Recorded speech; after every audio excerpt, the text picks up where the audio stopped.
Hey Rusty, welcome to the Community Living Golf Tournament. Just want to give you an opportunity here to view your swing at regular speed. We'll let that play on through, put you back in your dress position, and we'll go ahead and take a look at a few things for you. So while we got you back here in your setup, let's just first of all take a look at your posture. We can see your spine straightened on a tilt, legs come down into a nicely unlocked position. Arms hang down naturally out in front of you, club works out to the ball, so really good posture here, also in association with good balance. Next thing we want to observe is your alignment. Your feet are set up over here in this direction, carry that out towards the fairway. Theoretically, your club face is supposed to run parallel to your feet. Parallel lines on camera would have an appearance of converging, but nonetheless we're sort of set up down the left side of the fairway. So we may see some form of a compensation where we're trying to get the ball back to the center. Let's go ahead and do a little split screen comparison here between you and Brandt Snedeker. We'll flip him over to left-handed to match you. As Snedeker draws the golf club back, basically create good shoulder rotation, bring the arms and hands back as well as the golf club, and we see the club coming back on plane along the red line. From here we're going to continue to turn, create some wrist hinge whereby we're transitioning the club from below to above the hands, and then working the club from red up to yellow. When we finally set the club at the top of the backswing, we have full shoulder rotation. We have the right arm and the club on the yellow line. We do all this about a very stable left leg, keeping the weight on the inside part of the left foot. As we watch you initiate your takeaway here, you turn your shoulders and draw your hands and arms back really nicely. Club's coming back on a perfect swing plane, absolutely camouflaged by your dress plane. At this point in time, you start to keep your club head a little bit out in front of your hands, so club stays a little bit outside, not that big of a deal. Club's a little bit more outside at this point, so we do need to get that club head working in behind our hands and shallow this club shaft off, which you start to do here.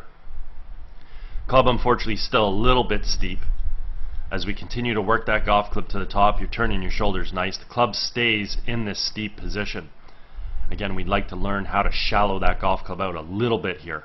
Because when you finally get to the top, your backswing, what's going to happen is the golf club is going to be situated across the line, and that may influence your downswing attacking the ball just a little bit from the outside. So when you finally get to the top of your backswing here, you've turned your shoulders very nicely. You do it about a very stable left leg. The club is across the line, so we can see the club pointing way out to the left here, as opposed to Snedeker's club is on the yellow line. And not only is your club across the line, but your arm plane's a little steep too, so your right arm's getting up towards the blue line, whereas Snedeker's right arm is situated on the yellow line. So two things we like to do at the top of your backswing is get your arm shallowed out, so your right arm's down on the yellow line a little bit more, and also try and lay the club off a little bit, and that's going to help you with your downswing. As we go ahead and watch our transition back into the ball, simply want to move our weight from our left foot to our right, fire our knees and our hips to the target, unwind the core and fire the hands, and doing so we want to bring the golf club from yellow back down on top of red, and that's exactly what we see here with Brandt Snedeker. The golf club has returned back to on plane. The other thing we want to observe is the relationship between the lead form and the golf club. Refer to this as the check mark position. Simply means the club head's remaining above and behind our hands, therefore he's retaining angle. So it's going to allow us to create a lot of power in our golf swing, let alone also being able to hit the ball straight, again because the club is returned back to plane and continues to track into the golf ball directly from this red line. With you, we watch your transition back into the ball, and you drop your hands and arms very nicely, starting to work the club head back in behind your hands now, so you can see if that club was laid off more at the top, you wouldn't have to work so hard to get the club back in behind your hands.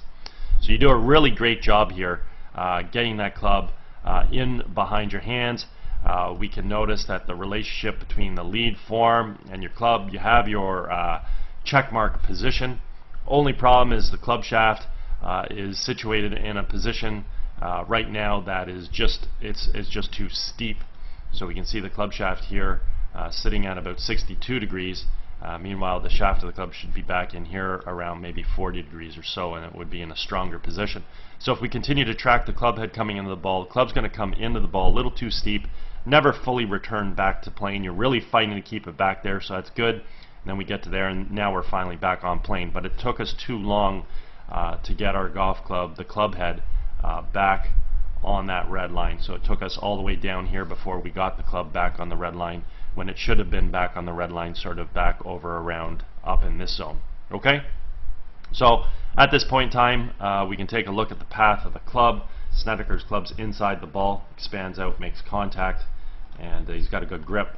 So basically, because he brought the club down on plane, he's aiming well, and he has a good grip. He's going to hit that ball straight. Your club's a little bit more directly behind the ball. Actually, it does a good job moving out to the ball right now, so that's fantastic. So that club moves through quite nicely on a pretty nice arc, really not moving that aggressively from out to in as I anticipated it might to help you pull the ball back online. So the issue now is, as we originally mentioned, you are aiming a little too far out to the left. So because you brought that club pretty close to on plane, really not having the ability to sort of pull the ball back online. So therefore the last element now is we got to close the club face. So if that club face doesn't shut down aggressively, imparting left to right spin, it might be difficult to get that ball back online, but we actually see the face shutting down. Looks like you had the ability to sort of pull the ball a little bit back to the right of your intended target, and you shut the face, so that ball will have a little bit of left to right spin, and you'll be able to draw that ball back towards its intended target. Now, a lot of this does require a lot of precise timing on your part, due to the fact that, you know, the three things that we need to be consistent are good aim, good downswing plane, and a good grip. And we do see that your alignment's a little left, your downswing plane came in a little steep, so the path is a subtle from out to in, and at that point in time you're now flipping your hands to try and impart left to right spin. Overall, super athletic ability. Hands work really well back and they fire through. Your core's working well, you coil back, you uncoil. You got a great finish because you got pretty decent footwork through to the finish. So posture's great. So things look really, really nice. If we could fine-tune the aim, fine-tune the downswing plane, you would just become a lot more consistent and not have to rely so much on your timing execution. Okay? Anyways, if at any point in time you want to work on any of these aspects of your golf game, certainly feel free to reach out. I'm over at Glen Abbey in Oakville.